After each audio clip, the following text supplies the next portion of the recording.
Hello, welcome back to Mayday Media. Like, subscribe, help me out a little bit. America's middle generation is getting smaller. The number of those ages 45 to 64 is declining, and the ramifications are potentially large. Yeah, because they're going to make up they're supposed to have the most purchasing power right about now, and that's just not happening.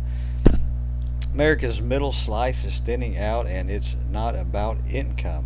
It's about age. New census estimates show the number of Americans between 45 and 64 shrank by 2.68 million from 2020 to 2025, a 3.2% drop in 81.3 million people, reports. The group, dominated by Gen X and younger baby boomers, typically supplies seasoned workers, civic leaders, and sandwich generation, caregivers, juggling kids, aging parents, and their own retirement plans. The Northeast, 7.1%, and Midwest, 6.2%, saw the sharpest declines, with only the South registering an uptick. Though it was barely noticeable at 0.1%, the percentage translates into a mere 19,000 people or so. It's just a question of math, period, says demographer Ken Grobach per Yahoo News. The number of children born in the years this cohort entered the world was smaller than the previous years, he explained.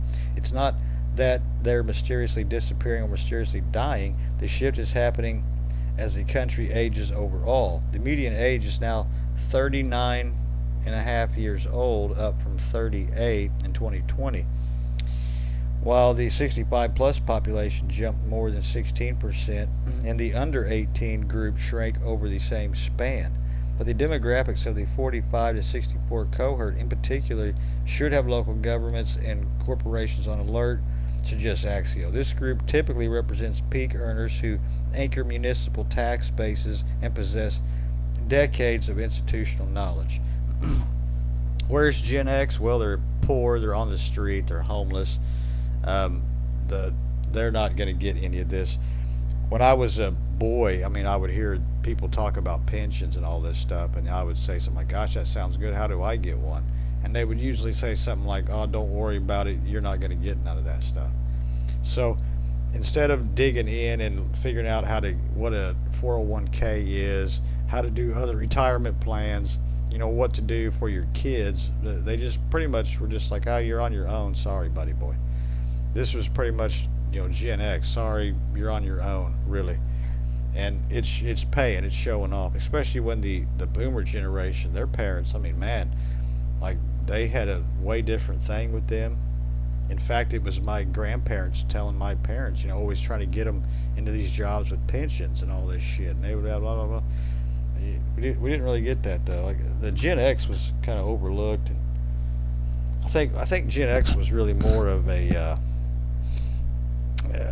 a handbag to the women or something. You know what I mean? It was like just a fashion statement. It's kind of the way I'm a throwaway item.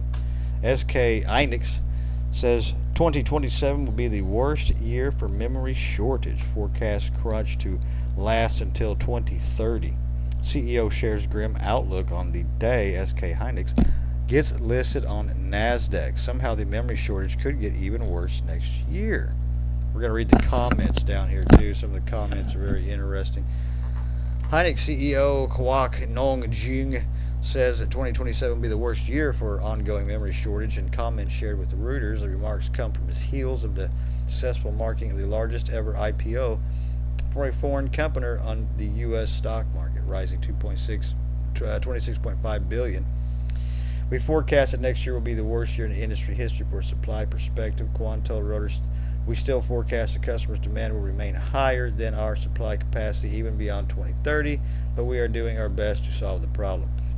And I can tell you right now, I'm going to be needing new equipment with around those times, probably in a year from now.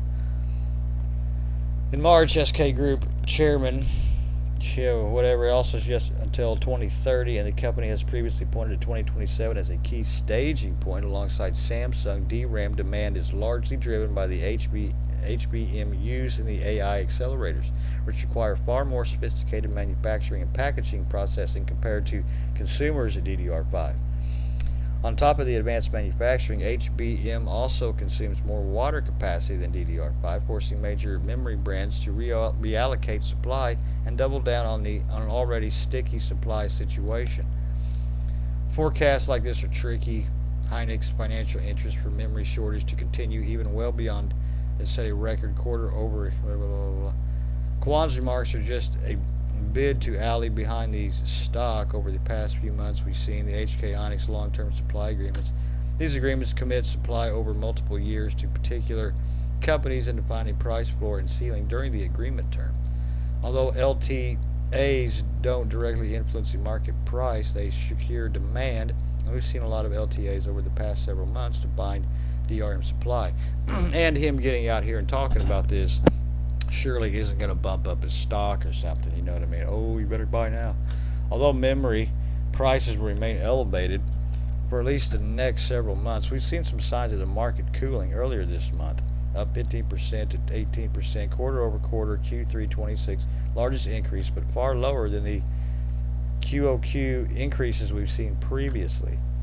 Oh, quarter over quarter, I'm sorry. We're nearing some semblance of stability in the memory market, just stability at vastly elevated prices. How long that lasts is anyone's guess. Although memory brands like SK Hynix can't have visibility into market trends, those can rapidly change. Just this year, we've seen a massive pivot towards AI spending going towards CPUs, pushing Intel stock to record highs while shedding around 1 trillion in Nvidia's market cap a year ago. That would have been impossible to predict. See what the comments here say. If the bubble pops, these predictions could become obsolete instantly. On the other hand, maybe the bubble doesn't pop. The Iran war continues to disrupt supplies, and China invades Taiwan. I picked up another used 64 gigabyte of DDR4 for $200. May you live in an exciting 2027. Yeah, really, may you live in an exciting 2027. Memory always goes on boom and bust cycles for at least 2 decades. It does not stop soon. Maybe there will be an AI bust and prices would drop. Well, they're talking, the AI thing is kind of getting ready to pop, but they're already elevated at a certain price, and they're probably not going to go back down. That's kind of the saying. They tend not to ever bring the prices back down to anywhere like they were before. They might come down some, but it'll be a bloodbath for the average person, you and me.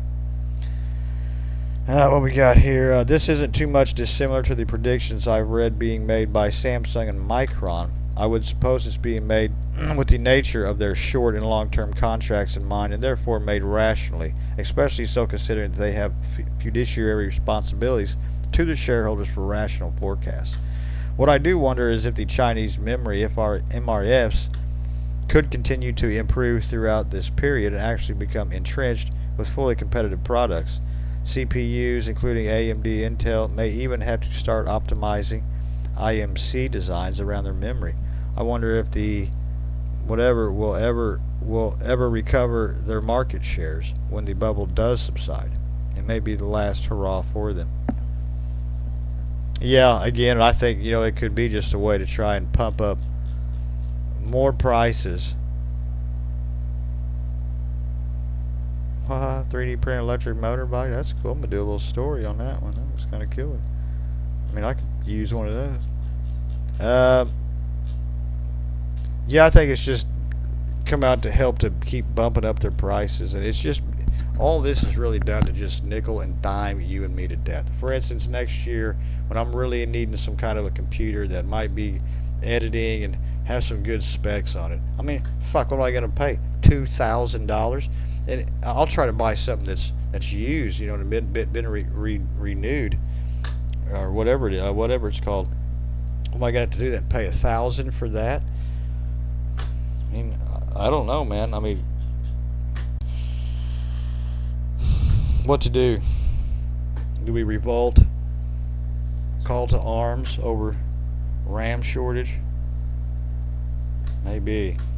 Like, subscribe, help me out.